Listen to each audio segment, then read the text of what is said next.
नमस्कार दोस्तों, उत्तर प्रदेश विधानसभा चुनाव 2022 में इस बार अरविंद केजरीवाल और उनकी पार्टी आम आदमी पार्टी भी हाथ आजमा रही है। आज उनके जो वायदे उन्होंने किए हैं, चाहे वो फ्री बिजली का वायदा हो, बेरोजगारी भत्ते का वायदा हो, इसकी पड़ताल करने के लिए हम विधानसभा सरोजनी नगर क्षेत्र आए हैं। कानपुर रोड के इर्द गिर्द बसी ये विधानसभा ग्रामीण और शहरी दोनों इलाकों को समेटती है। तो अरविंद केजरीवाल का जो दावा है, जो वायदा है, वो किस तरीके से पूरा होगा, इसको लेकर के हमारे संवाददाता अमित शर्मा ने सरोजनी नगर से आम आदमी पार्टी के जो विधायक प्रत्याशी हैं रोहित श्रीवास्तव, उनसे बातचीत की। क्योंकि अरविंद केजरीवाल ने जो फ्री बिजली का, जो फ्री चीजें देने का वायदा किया है, वो दिल्ली मॉडल तक तो ठीक है क्योंकि वहां जनसंख्या बहुत कम है, लेकिन उत्तर प्रदेश की आबादी बहुत बड़ी है। और जिस तरह से अरविंद केजरीवाल ने यही विधानसभा सरोजनी नगर से अपने अभियान की शुरुआत की थी और उन्होंने भाजपा पर हमला बोला था, तो किस तरीके से जो प्रत्याशी हैं वो भाजपा पर हमलावर हो रहे हैं और जो केजरीवाल की योजनाएं हैं कैसे वो उत्तर प्रदेश में लागू होंगी, इसको लेकर के भी अमित शर्मा ने कुछ महत्वपूर्ण सवाल रोहित श्रीवास्तव जी से पूछे। तो आइए रोहित श्रीवास्तव जी के पास चलते हैं, सीधा संवाद करते हैं और जानते हैं कि आखिर उत्तर प्रदेश जैसे इस बड़े राज्य में अरविंद केजरीवाल दिल्ली की तरीके से कैसे सुविधाएं देंगे, आम आदमी पार्टी किस तरीके से चुनाव लड़ेगी, क्या रणनीति होगी।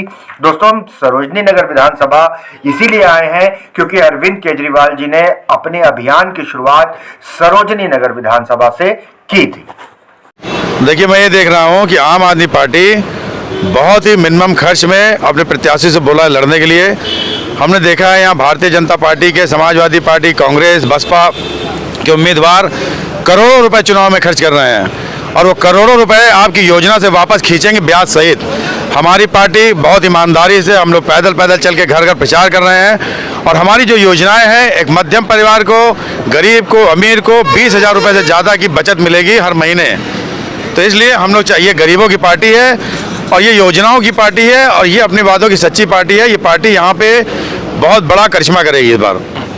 भाई देखिए, मैं ये नहीं जानता हूँ कि अखिलेश यादव जी ने कहा है, लेकिन मैं एक बात जरूर जानता हूँ कि 2012 में समाजवादी पार्टी की सरकार थी, तब ना उन्होंने बिजली फ्री दिया, ना किसी को रोजगार दिया। ये केवल कंपटीशन में बने रहने के लिए केजरीवाल जी की नकल कर रहे हैं। और दूसरी सबसे बड़ी बात है, आज भारतीय जनता पार्टी जब कहती है कि हम रोजगार देंगे, तो 5 साल उन्होंने भी रोजगार नहीं दिए। इसके पहले बहुजन समाजवादी पार्टी थी, उसने भी रोजगार नहीं दिए। तो रोजगार अगर दे दिए होते तो आज लोगों की नौकरी लगी होती। तो इसलिए इनके बातें बिल्कुल बेकार हैं, झूठे हैं, बेबुनियाद हैं, इनके पास काम है ही नहीं। कि अयोध्या के साधु संत योगी बाबा से बहुत नाराज हैं क्योंकि जब निर्मोही अखाड़ा और दलितों ने, आपको मालूम है कि राम मंदिर की सबसे पहली नींव कामेश्वर शर्मा नाम के एक दलित परिवार के लोगों ने रखी थी, उनका नाम निशान मिटा दिया गया उसमें से। इसलिए योगी बाबा जानते हैं कि यहाँ के साधु, यहाँ के संत उनसे बहुत नाराज हैं, इसलिए वो भाग गए यहाँ से। क्या मुद्दा अयोध्या का भी है क्या उसमें?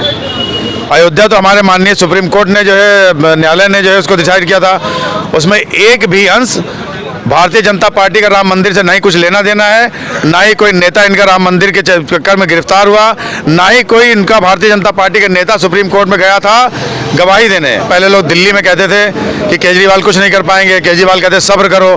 फिर ये हुआ कि आप कुछ नहीं कर पाएंगे, सरकार नहीं बना पाएंगे, फिर कहा सब्र करो। फिर उन्होंने कहा था ये तो छोटे कीड़े मकोड़े तरह की पार्टियां हैं, केजरीवाल जी ने कहा सब्र करो। लेकिन जब उन्होंने अपनी मेहनत से काम किया तो पूरे दिल्ली में भारतीय जनता पार्टी का सभी पार्टियों को सुपड़ा साफ कर दिया। और आज उत्तर प्रदेश की बारी है और मैं जानता हूं कि घर में गांव गरीब के बच्चों को रोजगार मिलना चाहिए, गरीब के बच्चों को पढ़ाई मिलनी चाहिए, गरीब को कपड़ा मिलना चाहिए, उसको बिजली मिलनी चाहिए, उसके बच्चों को पढ़ाई के लिए अच्छा माहौल मिलना चाहिए। और दूसरी बात, पढ़ाई फ्री करनी चाहिए। जिस दिन गरीब के घर से डॉक्टर इंजीनियर निकलेगा तभी हमारा देश बढ़ सकता है, अन्यथा ये खाली चोंचले हैं। देश के 60% लोग गांव में रहते हैं जहां पे संसाधन नहीं है।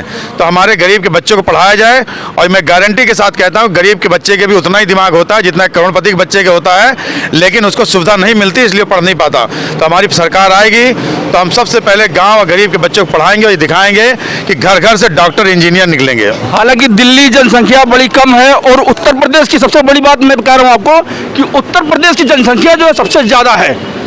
पूरे 29 राज्य में सबसे ज्यादा जनसंख्या उत्तर प्रदेश की है और दिल्ली की जनसंख्या बहुत ही मिनिमम कम है।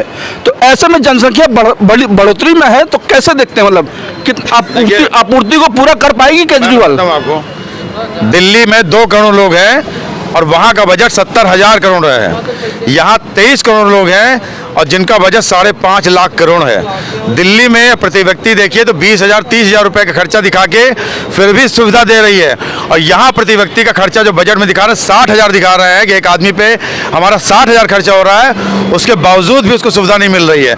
5.5 लाख करोड़ में लोगों को इतनी सुविधा मिलेगी, क्योंकि हम लोग की सबसे बड़ी बात आपको बता दें, जितना पैसा नीरव मोदी, जितना पैसा ये माल्या करोड़ों रुपए लेके भाग गए, उतने में गरीब जनता की बिजली फ्री हो जाएगी, उतने में गरीब जनता पड़ जाएगी। तो दोस्तों, देखा आपने हमारे संवाददाता अमित शर्मा ने जो तीखे सवाल रोहित श्रीवास्तव जी से पूछे, उसका उन्होंने उतनी ही दमदारी से जवाब दिया।